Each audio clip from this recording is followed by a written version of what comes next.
नमस्कार, आप सभी का स्वागत है। तो आज की इस वीडियो में हम लोग बात करेंगे नई यूपी टीएसटी पीएचडी वैकेंसी के बारे में।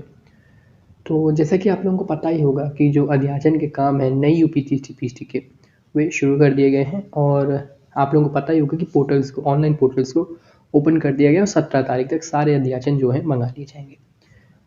एक बात आप लोगों को अगर पता हो तो जो सुप्रीम कोर्ट में तदत का मामला था वो भी सुलझ गया है और लगभग अगर आप देखें तो 30,000 के आसपास तदत शिक्षक पूरे उत्तर प्रदेश में रिक्त हैं या फिर उनके पद खाली पड़े हैं, क्योंकि आपको पता है कि सेवा से हटा दिया गया है सुप्रीम कोर्ट द्वारा सभी तदत शिक्षकों को। तो ये मांग भी काफ़ी तेज़ी से बढ़ रही है कि यूपी टीएसटी पीएचडी की जो नई वैकेंसी वो जल्द रिलीज़ की जाए। और इसी के समकक्ष में इसी के लिए जो युवा मंच है, आप लोगों को पता ही होगा कि आज की तारीख में युवा मंच जो है वो एक धरना प्रदर्शन करने वाले थे और उन्होंने धरना प्रदर्शन किया भी, जैसे मैं आपको अपनी स्क्रीन पर भी दिखा सकता हूँ। तो उन्होंने धरना प्रदर्शन किया और उस धरना प्रदर्शन के बाद उनकी वार्ता हुई, बातचीत हुई चयन बोर्ड के जो अध्यक्ष हैं, उपाध्यक्ष नवल किशोर जी, तो उनसे उनकी बात हुई और उस बात में कई सारी ऐसी चीज़ें निकल के सामने आई। तो चलिए जान लेते हैं कि कौन सी वो बातें हैं जो हमें जानना ज़रूरी है और जो वार्ता के बाद जो उप सचिव हैं उनसे जो वार्ता हुई थी उसके बाद कौन सी ऐसी इंपॉर्टेंट बातें हैं जो निकल कर सामने आती हैं। देखिए, जो धरना प्रदर्शन किया गया था वो मेन 2 कारणों से किया गया था। पहला कारण मैं आपको बता दूँ तो नए विज्ञापन या नए विज्ञापन के लिए यूपी टीएसटी पीएचडी के नए विज्ञापन के लिए किया गया था। दूसरा कारण जो था, एक और इम्पोर्टेंट कारण, कि जितने भी प्रतीक्षा सूची या वेटिंग लिस्ट वाले लोग हैं उनके लिए ये धरना प्रदर्शन किया गया था और कहा जा रहा था कि जो बहुत सारा लंबी प्रक्रिया होती है, देखिए अगर आपको पता हो तो प्रक्रिया बहुत लंबी होती है वेटिंग लिस्ट वालों के लिए, तो उस प्रक्रिया को छोटा कर दिया जाए और डायरेक्ट काउंसलिंग करा के उन्हें डायरेक्ट उनको अगर सीट्स अगर खाली हैं तो वेटिंग लिस्ट वालों को ले लिया जाए। ऐसी बात कही जा रही थी, इसी बात के लिए धरना प्रदर्शन किया गया था। तो चलिए जानते हैं क्या चीज़ें सामने निकल के आती हैं इस धरना प्रदर्शन के बाद। तो जैसा कि आप लोग अपनी स्क्रीन पर देख सकते हैं, मैंने युवा मंच द्वारा जारी की गई प्रेस विज्ञप्ति को अपनी स्क्रीन पर खोल रखा है और आप यहाँ पर देख सकते हैं युवा मंच का ये 105वां दिन है रोज़गार आंदोलन का। और इस बार इन लोगों का मेन मुद्दा यही था कि जो प्रतीक्षा सूची है और प्रतीक्षा सूची के जो अभ्यर्थी हैं उन्हें नियुक्ति दी जाए, जो नियुक्ति है उसे प्रदान की जाए। और जो टीएसटी पीएचडी की जो नए विज्ञापन है उसके मुद्दे पर इन लोगों ने आज धरना प्रदर्शन किया था।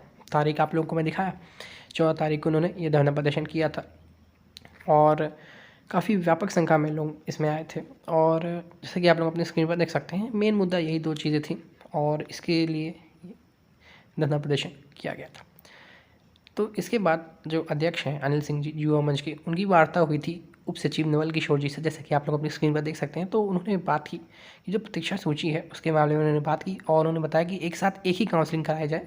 एक ही काउंसलिंग में जितने भी छात्र हैं उन्हें नियुक्ति प्रदान कर दिया लग जाता है, जितने भी प्रतीक्षा सूची के लोग होते हैं, तो उसे छोटा कर दिया जाए और सीधा जो काउंसलिंग एक बैग करा दी जाए और जिससे कि उन लोगों को नियुक्ति मिल जाए। तो ऐसी बात उन्होंने कही थी।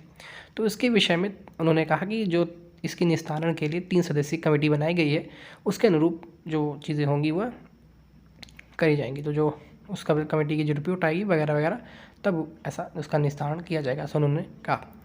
इसके बाद जो हमारा मेन टॉपिक है, जो उस वजह से आपने इस वीडियो को क्लिक भी किया होगा, वो है कि नए विज्ञापन कब आएगा। तो नए विज्ञापन को लेकर उन्होंने कहा कि जो अध्याचन के काम है वो हमने शुरू कर दिए। जैसे आप देख सकते हैं अपनी स्क्रीन पर बीचों बीच में नए विज्ञापन के संबंध में उन्होंने बताया कि अध्याचन का काम शुरू कर दिया गया है और अध्याचन का काम लेकिन अगर आप देखें इसके बाद अगर अगली लाइन आप पढ़ते हैं तो आपको देखने को मिलेगा, लेकिन विज्ञापन के संबंध में कोई खास आश्वासन या कोई खास आश्वस्त करने वाली बात उन्हें सुनने को नहीं मिली। ऐसा अनिल सिंह जी कह रहे हैं, जो युवा मंच के नेता हैं। उन्होंने कहा कि विज्ञापन के संबंध में कोई आश्वासन या आश्वस्त करने वाली बात या कोई डेट या तारीख ऐसे उन्होंने नहीं बताई कि इस डेट तक या इस तारीख तक आपको विज्ञापन देखने को मिल जाएगा। ऐसा उन्होंने कुछ आश्वासन नहीं दिया। ऐसा उन्होंने अनिल सिंह जी ने कहा कि उन्होंने कहा कि सिर्फ अभी अध्याचन के काम चालू कर दिए गए हैं और कोई खास डेट या कुछ ऐसा नहीं बताया।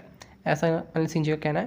उन्होंने इसके बाद कहा कि जो भी चीज़ें हैं वे काफ़ी निराशाजनक हैं और उन्होंने कहा कि जब मुख्यमंत्री जी ने 2 जुलाई 2021 को ही बोल दिया था कि 27,000 पदों पर चयन किया जाएगा, तो फिर इतनी देरी क्यों लग रही है, ऐसा आप देख सकते हैं। उन्होंने ये भी कहा कि सुप्रीम कोर्ट द्वारा तदत शिक्षकों के विवाद में साफ साफ कह दिया गया कि 30,400 तदत शिक्षक जो है उनके पद खाली पड़े हुए हैं, उसके ऊपर विज्ञप्ति कब जारी की जाएगी। तो कई सारी चीज़ें आप अपनी स्क्रीन पर देख सकते हैं, ऐसी उन्होंने बातें कही। और उन्होंने कहा कि 19 दिसंबर को हम एक बहुत ही व्यापक धरना प्रदर्शन बालसन चौराहे पे करेंगे, और ये सब चीज़ें आप अपनी स्क्रीन पर देख सकते हैं। तो ये चीज़ें मैंने आपको पूरा सारांश बता दिया कि क्या चीज़ें हुई थी। इसी के साथ आज की इस वीडियो को मैं अंत करना चाहूँगा। धन्यवाद।